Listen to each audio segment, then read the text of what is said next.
So is the human body capable of healing itself from any disease or injury? Do you believe that?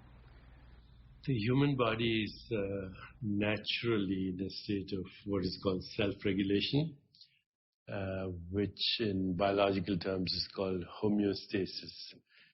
So it's our natural state.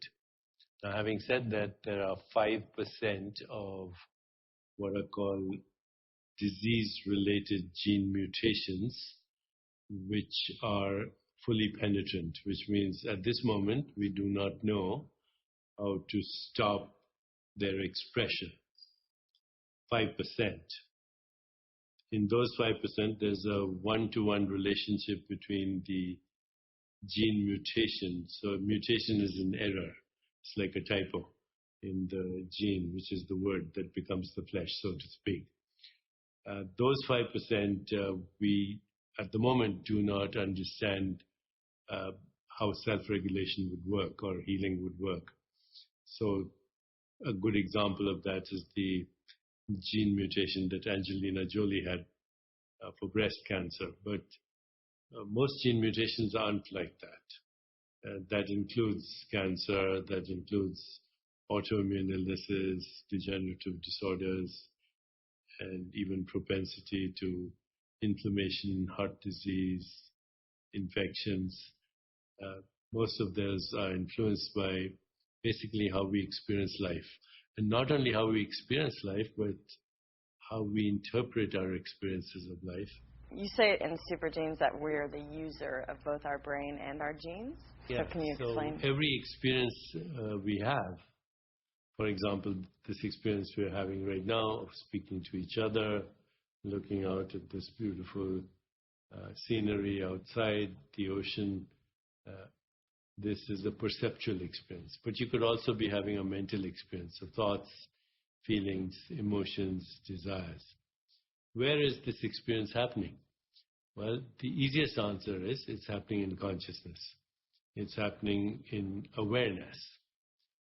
Where is that consciousness? Now, that's a very difficult question to answer because in science that's called the hard problem of consciousness. Consciousness being formless, it has no form. Everything material has a form. Your brain has a form, your body has a form, your genes have a form, this microphone has a form, everything has a form. But that in which all this experience is happening, which the word for that is consciousness, that has no form. And having no form, it has no location in space or time. Therefore, a few of us believe that consciousness is not in space-time, that it is projecting itself as the body and as the universe. The body has a brain, which is part of the projection. The body is created by genes. When your parents returned from that picnic and you were conceived as a fertilized egg, that had a form. Okay, but the experience is not happening in form. It's happening in a formless, dimensionless consciousness, which is you. So when we realize that, then we see that genes which create the brain and the body, and then, of course, the brain and body are sculpted afterwards through experience. The genes themselves are the repository of experience of our parents and our ancestors going all the way back to the beginning of life.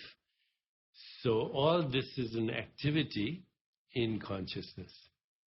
And so every thought, every feeling, every emotion, every knowing, every perception, every personal relationship, every social interaction, every environment, every bite of chocolate or whatever else you're putting in your body, the fact have enough sleep or lack of, stress or lack of, all that is constantly modulating the activity of your genes right this moment. So eating, breathing, digestion, metabolism, elimination, the world of sensory experience, sound, touch, sight, taste, and smell, and then our inner world of thoughts, feelings, emotions, memories, imagination, creativity, insight, intuition, knowing. All of that is regulating the activity of your genes and the brain, because the neural networks are made of proteins, which in turn are made from DNA and RNA, sort of, which is the factory. Your RNA is the factory where the body is being sculpted and manufactured. So yes, we are not our genes, we are not our brains. We are the user of the brain and the user of our genes, which are ultimately experiences in consciousness.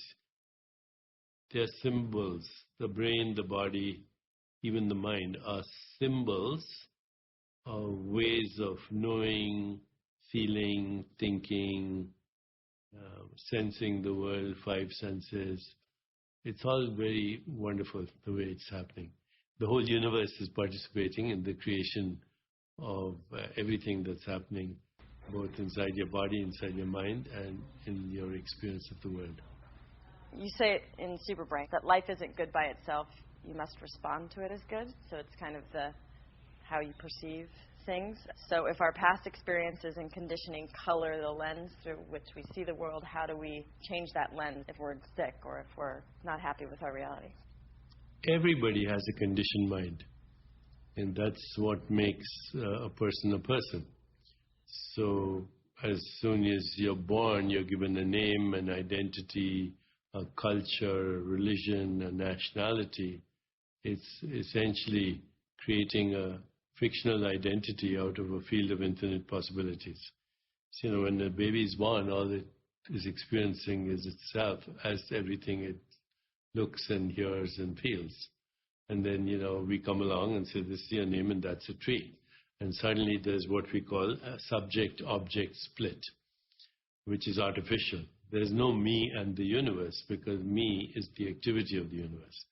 But as a result of our conditioning, which can be a result of our parents, our education, our religion, our culture, our history, our economics, we create an individual identity.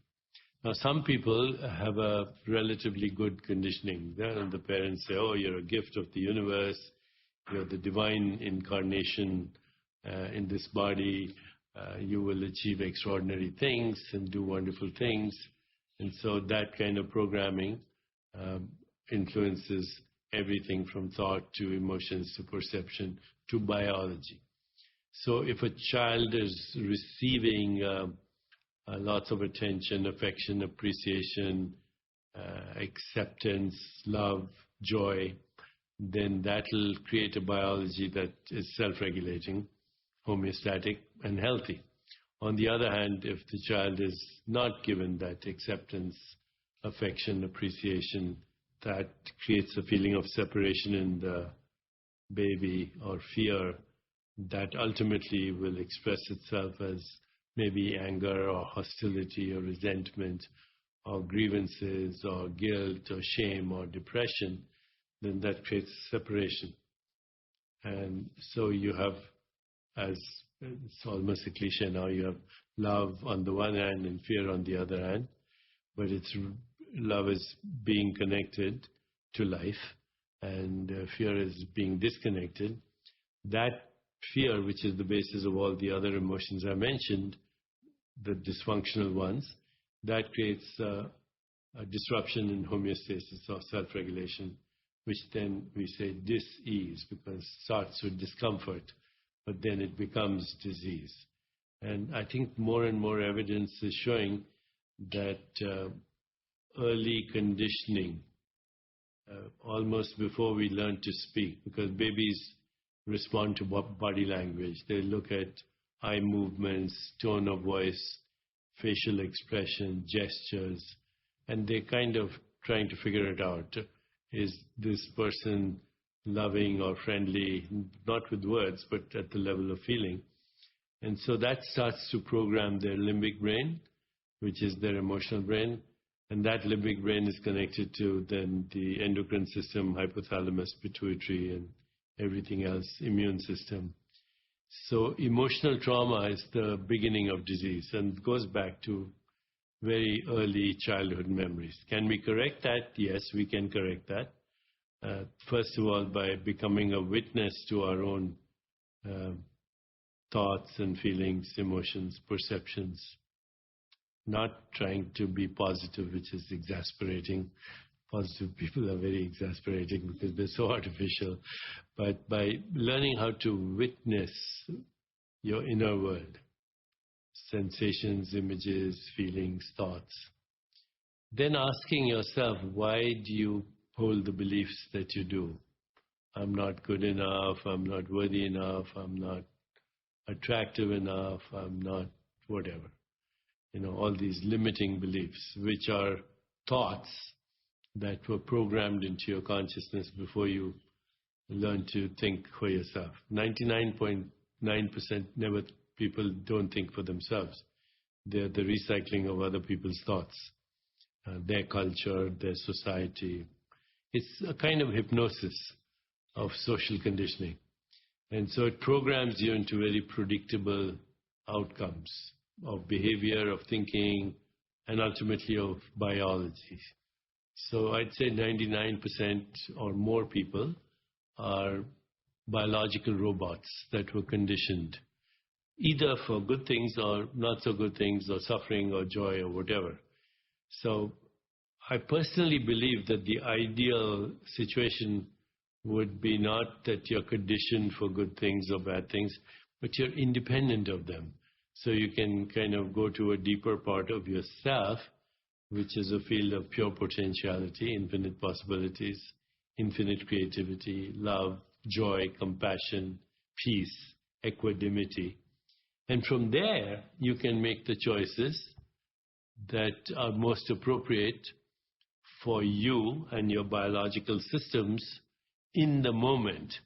If you have to plan for that, that's just another form of conditioning and thought and programming and stress and all of that. So it is the right choice at the right moment for the right situation as it occurs, with no resistance, no anticipation, no regrets, just this moment as it is. And you can program it right this moment in the way you want to. To get to that deeper level of yourself, one of the tools is meditation. Correct. Now, there are many kinds of meditation. There are meditations that involve self-reflection. So you sit quietly and you ask yourself, who am I? You don't know the answer. But if you keep asking and staying with the question, then you realize that who you are has no name and no form, is just that consciousness. There are other forms of self-reflection. What do I want? Because most people are going about doing things and they actually don't know why they're doing them, whether it's making money or trading on the stock market or buying a beautiful house or a yacht. They actually don't know why they're doing it. They're doing it because other people are doing it. It's kind of a race to conform. How can I conform better than my neighbor? It's, again, being that biological robot. So you have to ask, why do I want what I want? What's the real purpose? Which brings you to the third question. What am I grateful for? And the fourth question, what is my purpose? I don't think you came into this world to buy a yacht or a private plane, and that'll be a legacy. I bought a yacht. You came into this world in order to find out who you are, ultimately. So self-reflection is a very good form of meditation. There are forms of meditation that are called self-questioning, which is questioning your beliefs, because every belief is a thought, and beliefs are cover-ups for insecurity. Whether it's your belief in God or angels, they all cover up. If I asked you, do you believe in electricity, you would say, I don't have to believe in it, making this microphone work. So, do you believe in gravity? If God is real or anything is real, then belief is not required. Okay? Experience is required and knowledge is required. So you have to question every belief, including the belief that you are a body or a mind or a personality. You have to question that. So that's another form of meditation. Third form of meditation is what is these days called mindfulness, which is a terrible word because you're not using your mind when you're practicing awareness. The awareness of a thought is not a thought. So, awareness of your body, awareness of the interior of your body. These are yogic technologies to be aware without any labels, judgments, evaluations, analysis, just to be aware. So you can practice body awareness, you can practice awareness of the inside of your body, awareness of your heart, of your liver, of your kidneys. A thing that's in the yogic tradition is called pratyahara, or in English we could say interoception. Perception is when I experience the world. Interoception is where I experience what's happening inside. Then there's awareness of mental space, of thoughts and feelings and emotions and imagination. Not the imagination, but the awareness of what is being imagined. Awareness of knowing. Awareness of relationships, personal relationships, social relationships, relationship with the environment, relationship with the universe. Then there is what is called transcendence, which is usually using a technique like a mantra. This is what we do here. In addition to all the other things I mentioned, the mantra is kind of a sound that competes with your thoughts and ultimately takes you to a place where there is no thought and no mantra, and you're just left with awareness by itself, or what is called pure awareness. So as we practice these techniques, we get in touch by and by with our core being, our core consciousness, which in spiritual traditions is often called the soul. But again, using the word soul sets up expectations in people's mind. They think there's a ghost inside the body. But there's no ghost there. It's just fundamental awareness, without which there would be no experience of the world, of the body, of the mind, or of anything. You know, we need awareness to experience anything. So awareness, consciousness, spirit, soul. Again, spirit, soul are loaded words. God is a loaded word because people have made so many interpretations. So the best thing is to just say your core being, your core consciousness is a dimensionless awareness in which all experience happens, in which all experience is known, and out of which all experience is made. Once you understand that, then you see that's all there is. There's awareness and its activities or modulations or modified forms or fluctuations or excitations that we call mind, body, universe. At that level, you're the creator of everything you experience. And there's no need to worry about healing or disease or all those concepts. They're all concepts because the body itself is a concept. Once you get to that level, the overall benefit is there, but meditation has physical benefits. If your body is a projection, then you can upgrade the movie. Upgrade the illusion. But yeah, you can have physiological benefits, by which we mean you have a better experience of the projection of consciousness, which we call mind and body. Well, let's talk about the microbiome. So let's go back to the beginning, okay? Your parents fell in love, they had a gleam of desire in their eyes, and the upshot was a fertilized ovum. And this is a single cell. This cell divides about 50 times, approximately, and suddenly you have a baby, which is 100 trillion cells, which is more than all the stars in the Milky Way galaxy.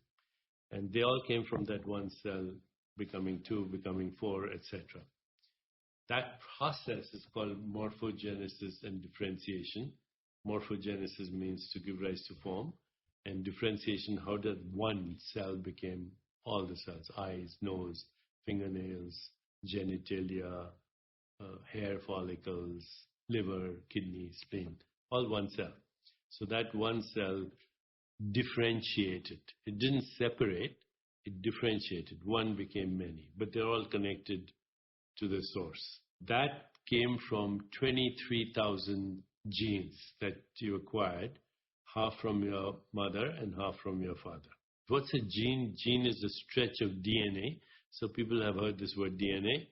Everybody talks about DNA. DNA stands for deoxyribonucleic acid. And it's basically 4 chemicals: adenine, guanine, cytosine, thymine. And in short, we can say A, T, C, and G.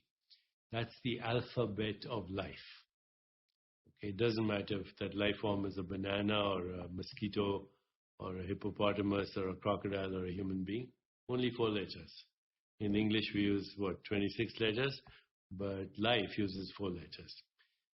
That's DNA, and it's housed in 46 chromosomes, which are part of the fertilized ovum. A gene is a stretch of DNA, a stretch of DNA. Think of your chromosomes like a spiral staircase. That's how people look at, pictures of DNA.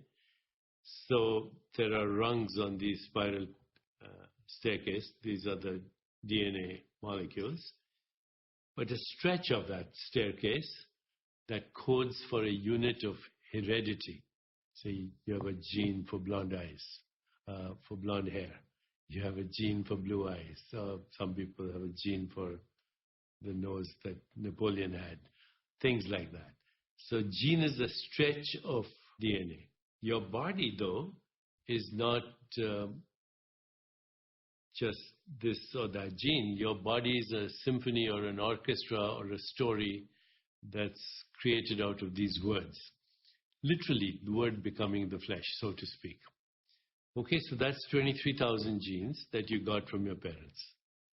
Now, as you come out, provided you're not coming out through cesarean section, which happens only on weekdays because on weekends the doctors are playing golf. But if you don't come out into this world through a cesarean section, as you come out into this world, you breathe in and you inhale the vaginal secretions of your mother. So this is called the vertical transmission of the microbiome, because these secretions have about 2,000 different species of bacteria. And if you count the number of genes, it's 2.2 million genes. So your parents gave you 23,000 genes, but on your entry to the world, you acquired 2.2 million genes that were basically the bacteria of Mother Earth. Okay, provided Mother Earth wasn't contaminated with antibiotics and steroids and chemicals and pesticides. But theoretically, Mother Earth gave you 2.2 million genes. This is called the vertical transmission of the microbiome. It's in your skin because, you were coated in those secretions. You swallowed them, you inhaled them. So now you've entered the world with 23,000 genes from your parents and 2.2 million genes, and now more genes as a result of interactions with your parents and your siblings and all that cooing and currying and touching and kissing and licking and breastfeeding. There's an interaction between your genome and this microbiome. And, of course, the experiences of life. And that creates a third structure, a sheath of proteins called the epigenome, which then regulates the activity of your genes. So what we call super genes in our book was the integrated activity of the genes from our parents, the microbiome, which is our real self, because, technically speaking, you're just a few human cells hanging on to a bacterial colony. And then the epigenome that came about as a result of experience. And these three interact with each other. Now, it seems from what we've learned that the five things that create what you might call a holistic integration are sleep, meditation and stress management, movement, but more particularly movement that has some kind of mind-body coordination, like yoga, for example. What we call the yoga asanas. The word asana means seat of awareness.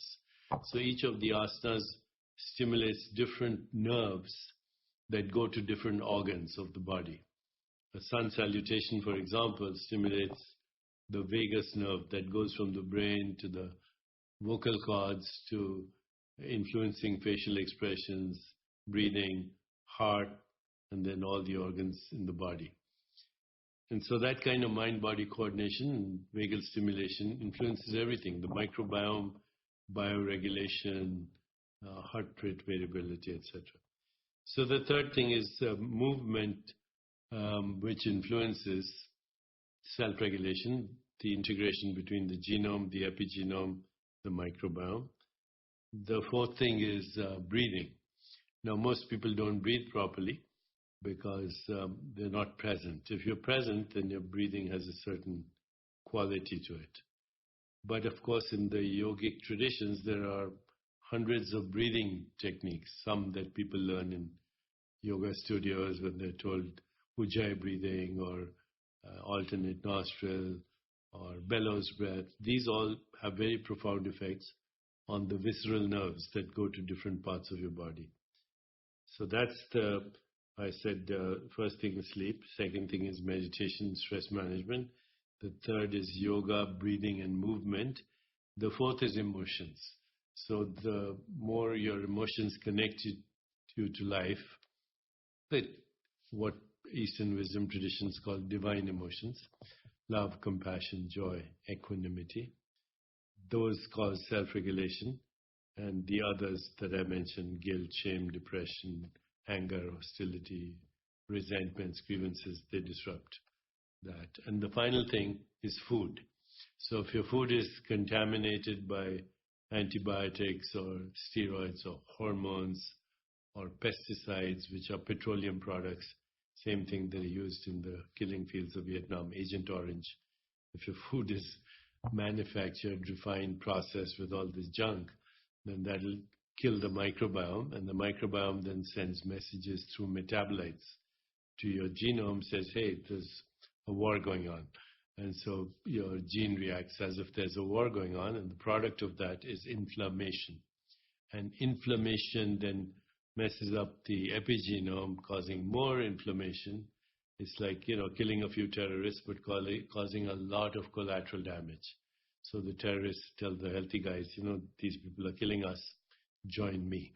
So, the terrorism magnifies, and that's disease. So on a very simple level, sleep, meditation, movement, breathing, etc., emotions and food. It's not that difficult to do all these things, but the science is very exciting.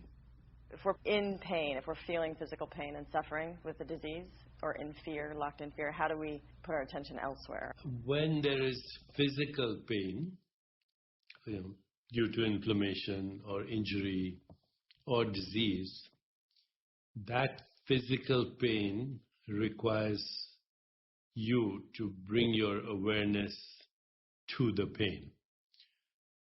If you resist it, it only gets worse. So you bring awareness to it. There's a poem of Rumi, says, the cure of pain is in the pain. So you actually bring as much awareness to it without judging it, without saying, oh, this is painful, this is hurting, then that's not awareness. That's a thought. But awareness being consciousness, and consciousness being self-regulation, the best thing is in physical pain to bring your awareness to it without anything, even without intention. Okay, just attention. Now, that's one thing you should do when you have physical pain. The other thing you can do is meditate to the point of transcendence, which is to the point where there's, in the way we teach it anyway, there's no mantra and no thought. There's only awareness, transcendence. There's no pain when you transcend, because pain is in the world of space-time and causality, and transcendence, you get beyond that. So that's what you do with physical pain. And of course, you treat the underlying illness. But there's another kind of pain that human beings have called suffering, which doesn't, I think, occur in other animals that I know of. Why didn't my girlfriend return my call? Or some ridiculous thing like that. Some thought. Human suffering is different than the suffering of animals or other sentient beings. We like to question everything, from why do we have to get old? A lot of people worry about getting old, and then they get old faster, notwithstanding all the stuff they put in their body to correct it. The fear of infirmity, the fear of rejection, the fear, the big one, death. Okay, so human beings have what is called existential suffering, which is beyond the physical pain. It can cause physical pain too, but the underlying thing is a suffering that comes from not knowing reality. So again, in the Eastern wisdom tradition, say that's not knowing who you are. It's holding on to that which cannot be held on. No experience can be held on to. Why? Because experience by definition has a beginning, a middle, and an ending. This experience we're having will be over. Okay, Hawaii, beautiful, will be over in a week. The experience you had as a teenager is gone. You can't hold on to it. In fact, you cannot hold on to anything, technically speaking. But people try to. And so then they suffer, because they're holding on to an activity. They're holding on to a verb instead of, they think it's a noun, but it's a verb. An activity can't be held on to. It's like trying to hold on to the breeze or trying to hold on to your breath. You'll suffocate. So that's the second cause. The first is not knowing who you are. The second is grasping and clutching and holding on to that which doesn't exist. It's not permanent. The third is the fear of impermanence that comes from that. The fourth is identifying yourself with a socially induced fictional identity called the ego. And the fifth is the fear of death. These are the basic causes of human suffering. And the only cure for that is finding your core identity, which is not in space and time, which, again, for lack of a better word, we'll call it your soul. So if you lose your soul, you gain the whole world, you will suffer. But if you reconnect with your core being, then you can have the experience, enjoy the experience, and at the same time not be bound by it. Now, being bound by the experience, again, in Eastern wisdom traditions, called being bound by karma. And being bound by karma is suffering. But being independent of karma is creativity. So the opposite of karma is creativity. And that is ultimate healing. So, there's physical healing, there's psychological, emotional healing, but ultimately, healing is the return of the memory of wholeness, or who you really are. Health, healing, wholeness, holy, they're all the same word. I love when you talk about how, we have new cells daily, new organs, body parts every weeks, months. So is it our minds that keep the disease in place? Okay, good.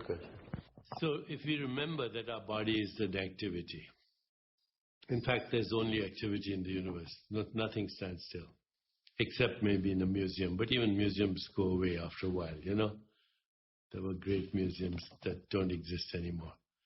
But unless you're a mummified body, as long as you're part of a living universe, then everything is activity. Like a river, it looks the same, but it's not the same.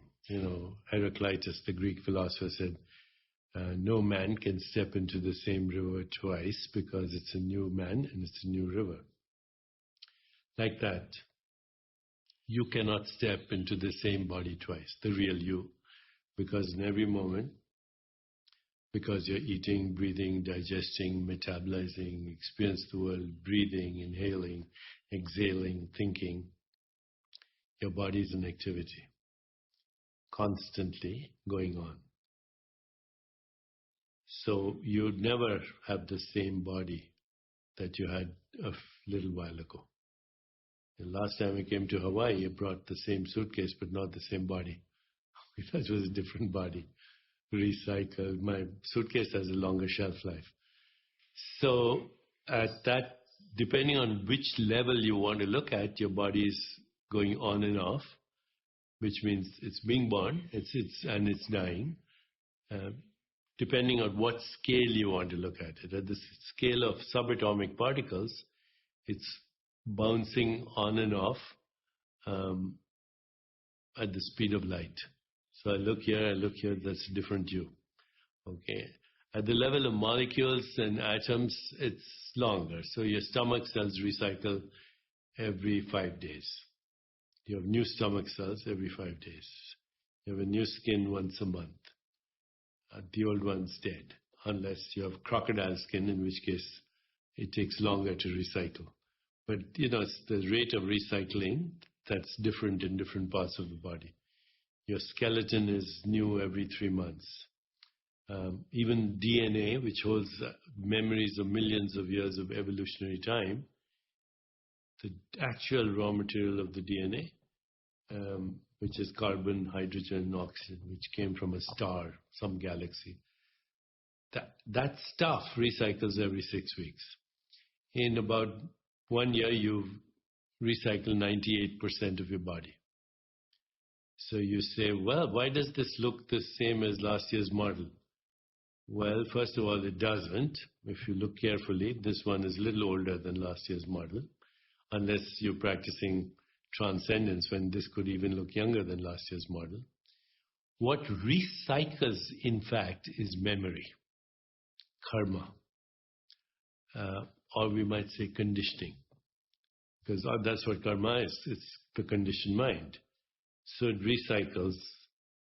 The stomach cells are new every 5 days, but they remember how to make hydrochloric acid. Okay? DNA, the cells are recycled every 6 weeks, but they remember all of the history of life. Even your skeleton recycles every 3 months. So what is recycling is memory. Where is memory? In consciousness. And a lot of that memory is conditioned memory. Oh, at 45 you should have menopause, and at 65 you should go to Florida and then end up in a nursing home with a catheter or something like that. It's all conditioned mind that is recycling. Now, a lot of people, when they hear me talk like this, they think it's flaky, but it's actually true. If you want to change your body, even the physical appearance of your body, then you have to transcend to that level which is beyond memory, because memory can't be erased. If memory is in consciousness and consciousness is formless, dimensionless, then memory can't be erased. But what you can do is you can go to a level which is beyond memory, and then you can introduce new memories. Okay, being in Hawaii, having a great time, falling in love, all those memories, or listening to music or poetry or dancing, etc. Anything that creates a memory that is more in the foreground, and the traumatic memories are less in the foreground. They're there, but they're overshadowed by the joyful memories. Then you have a chance of reinventing your body. You reinvent your body by resurrecting your soul. There's no other way. If a loved one came to you and said, oh, my doctor just told me I have a terminal illness, I have stage 4 cancer or whatever, how would you guide them through that? I tell my patients, believe the diagnosis if it's been validated, because if somebody says you have cancer or this or that, you should listen and maybe get a second or third opinion. And if that's validated, then you have it. Okay, so believe the diagnosis. Now you can do something about it. But don't believe the prognosis. Prognosis is when somebody says you have 3 months to live, or 60% of people die in 6 months. It's like telling what the temperature is now, knowing the average temperature for the year. If you're from New York City and the average temperature is 75 degrees, it doesn't tell me what the temperature is right now. Or if you're from Honolulu and your income is $100,000, but the average income is $60,000, there's no correlation. So your prognosis, nobody can predict, number one. So why not choose the best prognosis you have?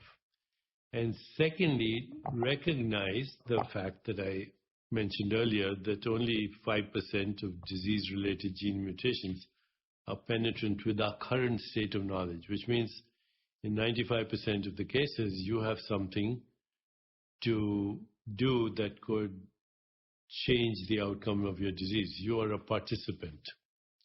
So I would say, first of all, get to know more about what you have than your doctor. Go Google search. Look up the National Library of Medicine. Do a PubMed search. And take in everything that's there. Some of it reliable, some of it not. But you will intuitively know what makes sense for you. And then explore everything in mind-body medicine, in spiritual healing, in the world of herbs and diet and food and medicine, environment, all the things that create experience of life. At the same time, for acute stages of the illness, use what we call mechanistic medicine. So, if you have an infection and you have lots of bacteria, harmful ones, you have pneumonia, that antibiotic could get you over the hump. Okay, but it won't influence your propensity to infection or your likelihood of getting it again or not getting it again. So medicine is useful. Pharmaceutical medicine, therapeutic interventions, surgery, etc. are useful. I would say in 5% of, or maybe 10% acute illnesses. Otherwise, if you have a chronic illness, doesn't matter what it is, cancer, heart disease, autoimmune illnesses, use a holistic approach, which means everything from mind, body, emotions, relationships, sensory experiences, sound, touch, sight. All these senses are windows to our inner pharmacy. Aromatherapy, music therapy, sound therapy, energy healing, even distant healing, things, because that has a basis in consciousness, therapeutic touch, Reiki, hypnosis, meditation, the whole gamut of anything that influences your experience of mind, body, emotions, including relationships, getting good sleep. So don't believe in the prognosis. We all see spontaneous remissions. We've seen them in heart disease, but now we're beginning to see them in other illnesses. And ultimately go beyond your fear of death, because death happens to an experience, not to you.